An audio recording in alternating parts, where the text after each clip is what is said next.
Magandang araw po, welcome po sa aking channel, Love9 TV. Patalasasan po, meron po ba kayong mga properties na napapabayaan or non-performing assets? Plan nyo ibenta, pero wala kayong oras sa pagbenta nito. Kung ito'y pagkakatiwala nyo po sa amin, tawag lang po kayo sa aking numero, usap po tayo, gawin ko po ng video for free. Yes, libre po, wala po kayong babayaran. Tutulungan pa namin kayong mabenta ang inyong property.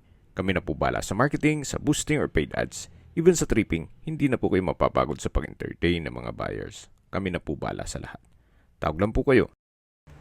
Nandito po tayo ngayon sa isang exclusive subdivision dito sa Dasmariñas, Cavite. Napakalapit lang po nito sa De La Salle University. Ito pong bagong video presentation natin ay isang 2-story house na may lot area na 150 square meters at may floor area na 220 square meters. Titulado, buhay po ang may-ari kaya wala po kayong maging problema sa documentation o sa transfer ng title. Halos hindi naman po ito natirhan gawa ng nasa ibang bansa po si owner. May 5 bedrooms, 3 bathrooms at covered car garage. Ito pong garahe ay naka-tile flooring at meron pong setback na kung saan papunta yan sa service area. Meron pong mga customized glass windows with security grill at may moldura po sa paikot ng mga bintana. Ito po ulit yung garahe at yan yung main gate, pedestrian gate. Diyan tayo dumaan kanina at malapit lang po dyan yung pocket garden. Then meron pong spiral stairs na papunta naman sa terrace. Bago po pumasok dito sa main door, ay meron pong isang kwarto dito. Na kung saan, kung meron man po kayong PWD or senior citizen sa pamilya, itong kwarto na to ang para sa kanila. Naka-solid wood door at sa spasyo, malaki po. Naka-tile flooring, maayos naman ang pintura ng ceiling at wall. Then meron pong customized glass window with security grill. Actually, pwede nyo po itong paupahan. Gawa ng malapit po ito sa De La Salle University at Emilio Aguinaldo College. Pwede rin pong gawing office kung sakaling work from home kayo. Nandito na po tayo sa main door. May aluminum screen door. May foyer. At dito naman po yung living area o salas na kung saan ito po'y double high ceiling. Then meron pong access door papunta sa service area. Yan po yung tinutukoy ko na double high ceiling na meron pong chandelier at ceiling cove design. Mula po dito sa living area hanggang sa kitchen, ito'y open concept lang. Wala pong partitions kaya maliwalas naman. At tungkol naman po dito sa pintura ng ceiling at wall, maayos naman po kaya wala po kayong ipapagawa dito. Ito'y naka-tile flooring at yan naman po yung tinutukoy ko na access door na papunta naman dito sa service area. Actually, naipakita ko na kanina mula dun sa garahe. Hanggang sa dulo po yan. Then ito po yung concrete fence. At yan naman yung garahe o covered car garage. Balik po ulit tayo dito sa loob. Yan po yung living area. Yan yung high ceiling. Ito po yung hagdan. At yan po yung mga kwarto sa taas. Ito po yung dining area. At yan yung kitchen. Meron pong understairs storage. Check po natin itong kitchen countertop. May stainless sink with faucet.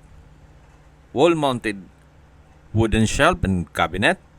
Then sa baba naman po ay may kitchen drawer at cabinet. May gas range, range hood, at kitchen window. Dito naman po yung understairs storage. At yan po yung common toilet and bath. Check po natin. Naka-PVC door. Tile bathroom wall. Bathroom window. Shower. Water closet with bidet.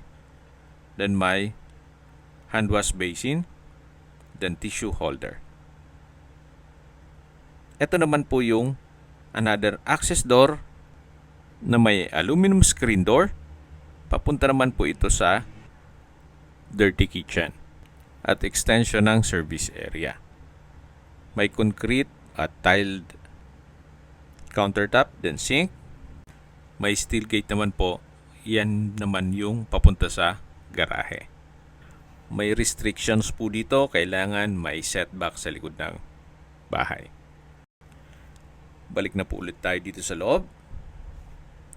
So yan po yung access door mula dito sa dirty kitchen o service area. At ito naman po yung formal kitchen. Dito naman yung dining area, sa dulo po yung living area. Yung likod po ng customized glass window dito sa living area, yan na po yung garahe. Ito naman po yung pangalawang kwarto. Kadugtong lang po ito nung first bedroom. Malaki din po ang spasyo nito. Naka-ceiling cove design, tiled flooring, then may nakaabang na rin na butas para sa window type aircon, at may sariling toilet and bath. Dito po yung shower area.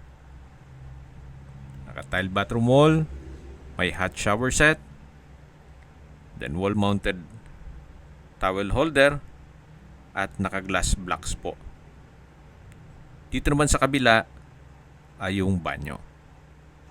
May water closet with bidet, hand wash basin, towel holder, at naka-tile bathroom wall. Ito po yung toilet and bath ng second bedroom. Kung mapapansin nyo po yung unang kwarto ay may natatanaw tayo na pintuan. Ito po yun.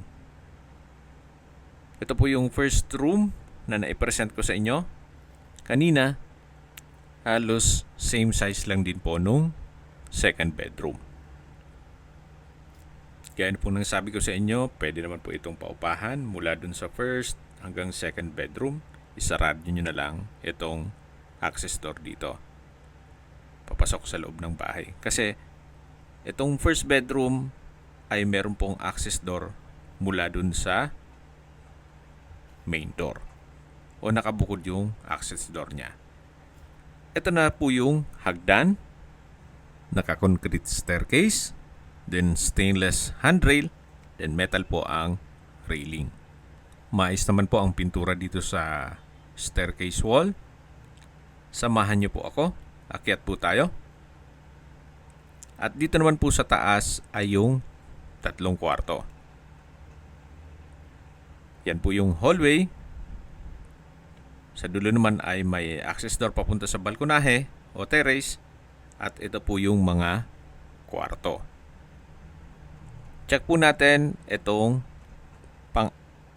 tatlong kwarto. Naka-ceiling cove design. Pulido ang pagkapintura ng ceiling at wall. Meron pong customized steel window. Naka-tile flooring. May mga outlet at naka-solid wood door. Yan po yung ceiling cove design. Then meron pong glass wall and window na nag-serve sa natural sunlight. Ito po yung open below. Yung living area, dining area, at yung kitchen. Balik ulit tayo dito sa hallway. Ito po yung fourth bedroom. Halos same size nung first bedroom. Same design ng ceiling. Naka-ceiling cove design with pin lamps. At wooden design ng tile flooring. Naka-solid wood door na rin po. Ito na po yung fourth bedroom. Same size with third, fourth.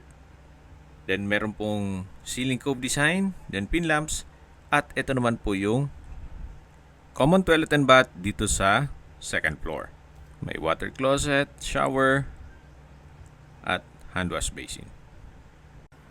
Okay, labas na po tayo. Yan po ulit yung open below. Yung kitchen, dining area, at yung living area. Balik po ulit dito sa hallway.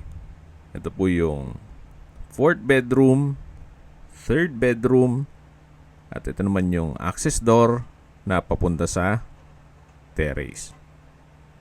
Malaki naman po ang espasyo nito. At mula po dito, matatanong nyo inyong mga kapitbahay. At habang pinagmamasdan nyo po, pag-usapan na natin ang distance, location at travel time. Mula po sa De La Salle Dasmariñas Campus, ang distance is 1.5 kilometers at ang travel time is 5 minutes. Mula naman po sa Emilio Aguinaldo College at De La Salle Medical Center, ang distance is 2.2 kilometers at ang travel time is 7 minutes.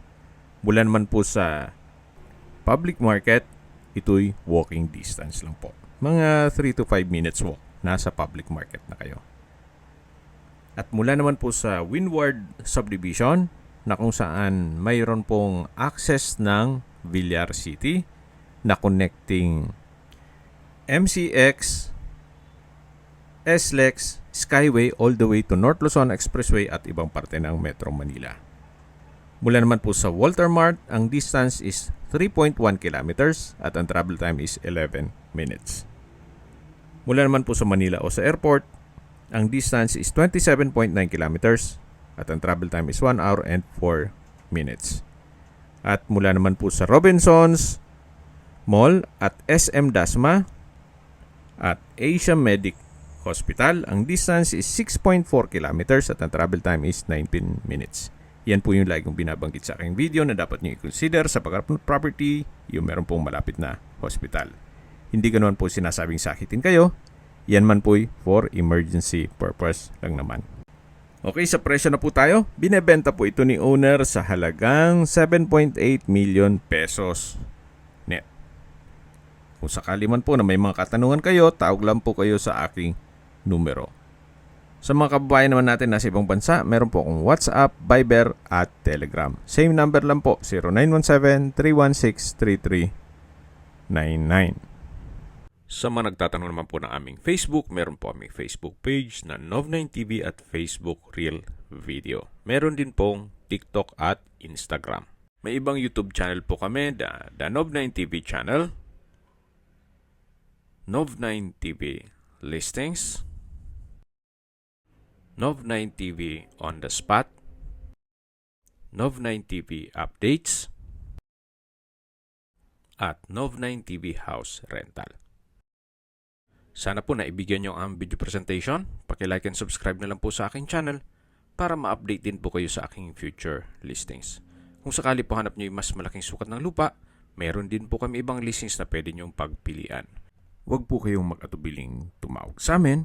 Then, let us know your budget para malaman namin kung anong property pwede naming ilog sa inyo. Sa lahat pong viewers, subscriber at nagtiwala po sa amin, salamat po sa suporta. Ingat po kayo lagi at yung pamilya. Maraming salamat po.